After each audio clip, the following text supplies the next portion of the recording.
Hey everyone, what's going on? Welcome back to the Foundational Health Series. We're on week 5 now, and we're going to be talking about movement. So, if you guys haven't seen the first 4 parts of the series, go back, watch those videos where we talk about setting goals and how we have to set them so that we can be successful each year and why so many people fail with their goals that they set each year.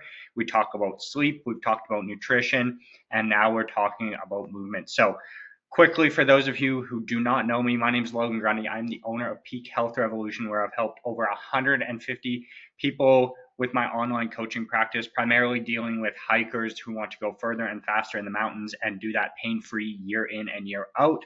And I also am a traditional Chinese medicine practitioner that practices in Vernon, British Columbia at Habitat Health, where I've helped over 1,000 patients of mine with acupuncture over the years, primarily, again, dealing with pain or nervous system dysregulation. So, that's a little bit about me, traditional Chinese medicine practitioner, a mobility and strength coach, and I am also an oxygen and advantage functional breathwork instructor, which goes hand in hand with the clients that I train online in the mountains, whether that's them just going up a steep mountain or actually getting to really high altitude. That breathwork is super foundational.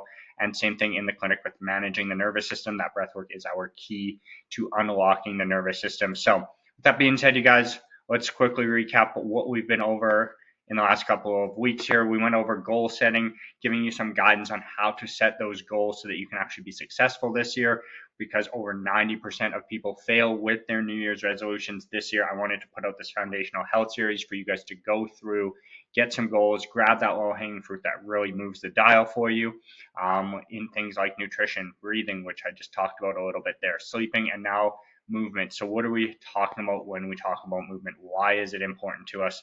We'll get into in just a second. But just a reminder, if you guys, as I'm going through this, want any resources, have any questions for me, you can reach out to me at peakhealthrevolution@gmail.com, and I will answer those questions and get you guys those resources. All right, you guys. So, week 5, movement and maintenance. Why is it so important that we are constantly keeping our body moving and maintaining that body? If you are stiff and sore and you wake up achy when you get out of bed, or you're constantly getting injured when you try and train, maybe you're training, things are looking good, you get injured, you drop off. You're training, so you feel like you're always plateauing, you can never break through that because you keep having injuries. Maintaining your body and getting that regular movement in and taking care of your body is going to unlock that next level for you guys, with your health. You're going to feel a lot better and you're going to perform a lot better. So, one of the most important things that I feel like people are missing when it comes to having some kind of a movement practice is frequency. We need to be moving and taking care of our body and doing that little bit of maintenance work every single day, because we're doing things that are tearing that body down, and we need to just do that little bit of maintenance each day. And that's the biggest thing I see people doing wrong. They maybe choose to go do a 1 hour yoga class once a week or once a month, and they think that that is the way to kind of maintain and take care of their body. But what's actually going to be way more effective is doing tiny little bits every single day. So doing 10 minutes every day instead of one 60-minute class in a week is going to go a whole lot further, because the body is getting into these same positions typically day in and day out, and we need to counteract that. So that's what we're going to talk about kind of first, here. But before we get into that, I just want to tell you guys a little bit about what I noticed back in 2017. This was the first time that it really hit me of like how movement is so important to our health and our longevity. It was when I was in China, and I had recently read some stuff on the difference in osteoarthritic hips of people in, I believe they just said Asia at the time, versus the West. And we've even seen how China's diverging more towards the West as they're getting more and more developed as well, with their hips. So anywhere where they're, basically like squatting to use a washroom, or they're, say like, Japan or something, where they're sitting very low and sitting on the floor, often getting up and down from a floor, or getting into that deep crouching position, that in itself has had a big impact on people's hips. So basically what it's saying is like, if you go through full range of motion through your hips on a very regular basis, aka like every single day, you're going to have much healthier hips. And then what I also saw when I went over to China, I was like, man, the aging population there moves so much better in old age than what I see here in Canada and what I've seen in America and other Western countries, where once we get past a certain age, we kind of retire. And when we retire, it seems that we seem to just go sit on the couch and stop moving our bodies. And even a lot of the times before that, we're already at a desk job and we're just not moving our body very much. Whereas I went to China, and every single morning I would get up and there would be tons of old people and younger people even in the parks or just even in their like kind of apartment compound. And what they would be doing was just very simple kind of traditional Chinese movements.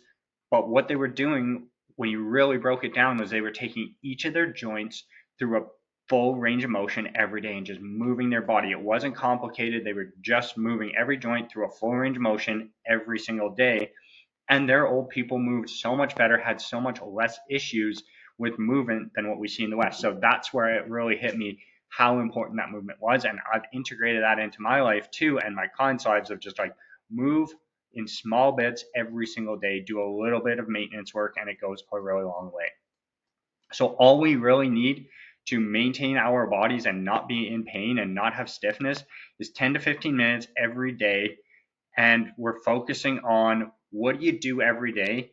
What positions are you getting into? What areas are you working your body? And then we're just flipping that and working on the opposite of that, right? So if we're sitting at a desk and we're typing all the time and our shoulders are rolled forward, or we're driving a truck, let's say, shoulders are rolled forward, then what are we working on? Countering this position by getting to this position. So whether that means taking a ball and working into here, or getting the shoulders to open up and strengthening the back and getting back into this position, or it could be something completely different than that, right? Maybe you work as a framer in construction, you're constantly using a hammer.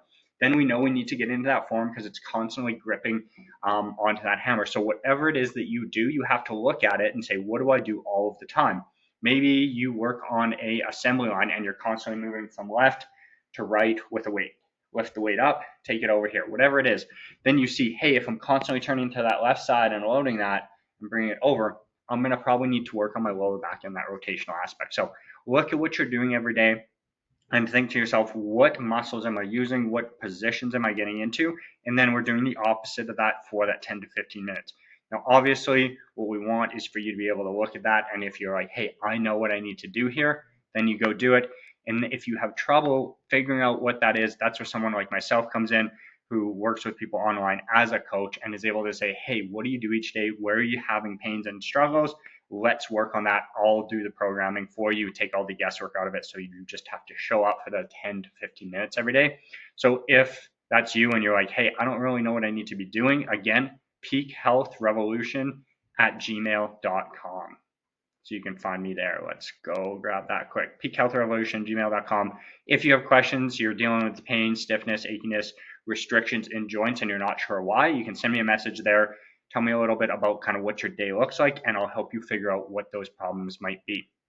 Now, in addition to that, another area that we can be working on, if we're getting that 10 to 15 minutes in on a regular basis, we will start to do a really good job at countering those postures, but we still might have hot spots pop up. This happens all the time. I've been training and doing mobility work and soft tissue work, all that stuff for a long time. My body feels pretty good, but then what we want to do, we don't just want to sit there and not use that body. We want to go use that body, and there's a purpose why we're doing all of this, right? So, maybe you go out.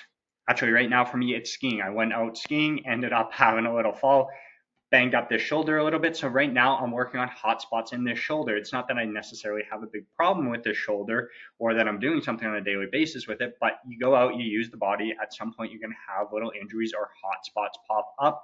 And those are other areas that you can take that 10 to 15 minutes and work on. And you're going to find that for me, in this case, this shoulder is going to get better a whole lot faster than if I just left it and did nothing with it and hoped that it just got better. So that's what we want to do with those 10 to 15 minutes.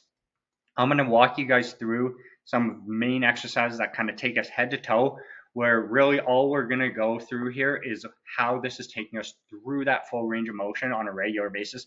This is the tiniest little snippet of what a mobility practice could look like. I just want to show you guys some quick examples of some exercises and explain to you, like, hey, do you see how we're getting movement through here? So I'm going to jump over and show you guys some videos here on these. All right, here we are over on the good old YouTube. So if you want, you can go find this video of mine on there. But basically, neck cards is what we're starting with. You can see basically all I'm doing, taking my neck, the big ranges of motion.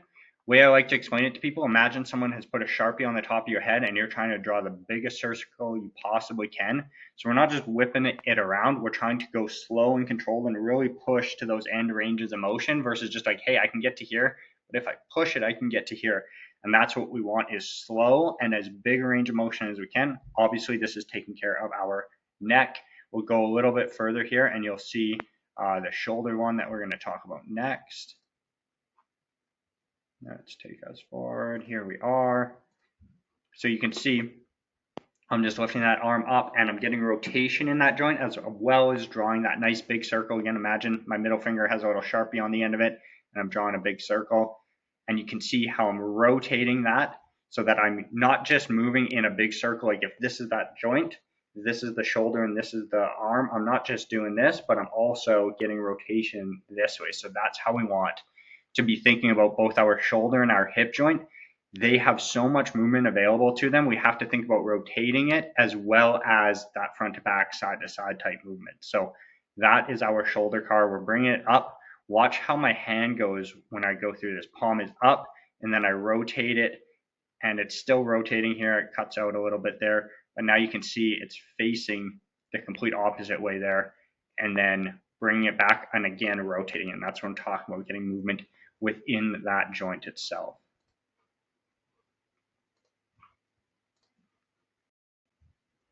So next up here we have the ATG split squat, and I'll show you guys the shin box as well.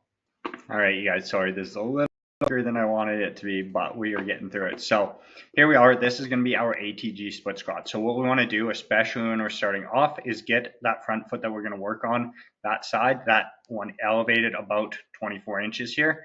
And what our goal is a couple of things. We want to collapse this ankle joint down as much as we can, collapse this knee joint down as much as we can. And then another big piece that people miss out on is getting this leg back behind our body as much as we possibly can. That is a position that we rarely get into. Think about what you do through a day. You sit, you sleep. Rarely are you getting this leg behind you, maybe a tiniest little bit when you are walking, but that is about it. You're not getting back there much. Basically with this one, we're just trying to work on that one kind of line with our body, that front to back line. So getting the hip all the way into flexion and all the way into extension. So this is what that looks like. We're getting all the way forward there, but see, this is what we want as far as that front leg goes. We want to collapse down there and there, but we actually, you're going to see in a second, I'm going to lift up. We don't want this in that straight line. We want it to be coming behind us. So if we are doing this and we're leaning forward with it, then we're still, this is essentially like I'm still standing up straight, except we've tipped me over a little bit. Once we get, here it is, it's coming. Maybe it's not. There it is. This is the position we want. See now how my upper body is straight up and down, but that leg still way out behind me. That is lots and lots of hip extension, and that's what we want on that leg. So don't lean forward. Keep nice and tall through your torso, and that is our split squat. Let's jump in and we will take a look at our shin box here. Alrighty, let's go over to the shin box. So here we are. This is kind of your starting position where you want to be with it. 90 degrees here at the knee and at the hip kind of. So we see 90 there, 90 there. That's our starting position. We're going to come in and out of that. So as I play through, you see how I rotate over and we'll go to the other side here. So that's what we want. That's getting that movement in our hips in a different kind of plane. But what I often see is that people will throw their hips first. We want to go a little bit slower and think before this pelvis starts to rotate off to this side, that we want to drop this knee down as much as we can. Once we hit kind of that end point, it feels stiff in our joint up at the hip. Then what we do is we rotate through the hips, make our turn, and then we'll go same thing on the other side. So we'll see it drops down there, and then we come back. We're going to start coming back the other way. But before that, when you're going, you want to feel it up in that hip joint as you drop this knee down as much as you can, and then these hips rotate. So we'll see that continue on through here, and then there we are. That's what we want in the end, is that we're just going back and forth, but we're going slow so we can feel it actually rotating in that joint from side to side on that 90-90. So just there it is again for you guys. You can see it quick. That's what we're doing, but we're trying to actually focus in on what's happening at that hip. And then I believe we get into some shin box clicks here. Maybe not. I will grab us another video. Sorry, guys. All right, so I'm going to show you these heel clicks. And basically what we're starting with is that same 90-90 here where we're rotating side to side. But then what we want to do is we're just going to get into that end position. So we're going to get into this 90-90. Then we're going to take our hand, place it, one hand on this ankle, kind of pinning it down, and the other hand supporting us. And what we want to do now is we're basically going to lift this hip up as high as we can, rotate it while we're sitting there, bringing heel to heel, and then bring it back. So you'll see that in a second. So what we're doing here, we're in that 90-90, locking in that ankle, bracing with that other hand, then lift up, rotating, heel, touch, and heel, and then rotating back out of it and bringing it back down, touch down. And that is that heel click. So this is still taking our hip through a full range of motion, but now we're also adding a little bit of strength into those hips. So those glute muscles tend to be really weak. By having to lift it off the ground like that, we're going to really be working on strengthening those smaller muscles through the hip. All right, what else? The active pigeon. Let's show. All right, here is our pigeon. Everyone's seen it before. Basically, we're taking the one leg underneath. We can sit up nice and tall. We can also bend right down and hang out in the low position. The further that you can get this leg coming out this way, the more you're going to feel it. But if you need to be in here, you got tight hips, that's fine too. So we can hang out down here. But what I like to see people doing is starting to move in and out of this and just turning your body side to side a little bit, feeling like, hey, where do I actually get the most stretch out of my hip? Is it if I turn a little to the left or the right? If I come up and down? See how I'm starting to play with slightly different angles to it, and you're just trying to find where do I actually get the most pull through that hip, and then you're just working in and out of that a little bit. So again, just really working on that hip joint, and that is the kind of active pigeon. You can passively hang out in it, that's great too. But when you play around a little bit and find that kind of most tender or sensitive spot when you put that stretch on it, then working in and out of that will have a massive benefit for you guys. So I know that was drawn a little bit, but that's what I wanted to show you guys is basically head to toe, hitting our neck, shoulders, and then a lot of it into our hips. A lot of us sit all day long, so getting into the hips is a super important piece. And then the last question here, mobility, stretching, or foam rolling. This is where people get a lot of confusion. Some people will sit there and endlessly foam roll and stretch and do no mobility work, and they have to keep coming back to it. So this is how I like to break this down. It's this idea of, like I use an analogy of going to the dentist. Mobility is like brushing your teeth every day. Stretching and foam rolling is like going to the dentist and getting a cleaning. So if you've left your teeth, or your body in this case, you haven't done any mobility work, any maintenance work on it, you need to start with the stretching and the foam rolling. You need to foam roll into those tissues or relieve some of the tension, get blood flow into it, do some stretching, try and get some length back to those tissues. And that's your starting point. That's like your big, deep clean. That's where you start with a bunch of foam rolling and stretching. But then what we want to actually do to maintain that is go in and do way more mobility work and a lot less stretching and foam rolling once we get past that first stage. And that mobility work and just moving well with all the movements we do through the day and keeping that maintenance up will allow you to not have to come back to the stretching and foam rolling very often unless you have hot spots pop up from time to time. But the mobility work and just moving well as a human is going to take you so much further. If you just do the stretching and the foam rolling, you're going to constantly have to keep coming back to that and keep maintaining that. Whereas if you get past that stage, get a bunch of that in, and then start doing mobility work and making sure that when you're going through movements, a squat, a hinge, a press, a hang, any of those things, that you're doing it really well, then you won't find that your muscles are getting really tight. That tightness is coming from compensation patterns within our body. Once we work on the body and get rid of those compensations and start moving well, then we just need to mostly focus on the mobility work, and we don't need to do as much stretching and foam rolling. But I am going to show you guys a lot of the things that we're missing with the foam rolling and the stretching and how to actually do it properly, because almost everyone I see when I go into a gym or I have someone come train with me or into the clinic, what I see is that they're not doing this stuff properly, and then they're just basically wasting their time when they're doing this stuff. So I'm going to show you guys how to do this soft tissue work properly, and that's what we got planned for next week here. So if we head on up to the top again here, we'll see everything we've already hit. Here we go. We've already went through goals, nutrition, breathing, sleeping, and movement. Next, we're going to talk about recovery. This is that piece on like how do we actually recover from the activities we're doing? How do we use a foam roller, a ball? How do we stretch properly? We're going to go over all of that next week. So you guys, if you had any questions about some of the stuff I showed you today, peakhealthrevolution@gmail.com. If you're like, hey, I don't know what I would need to do to correct what I'm doing each day, send me an email and I will help you sort through that. And I will see you guys next week where we'll talk about recovery. So getting the foam roller or the ball out and how to stretch properly.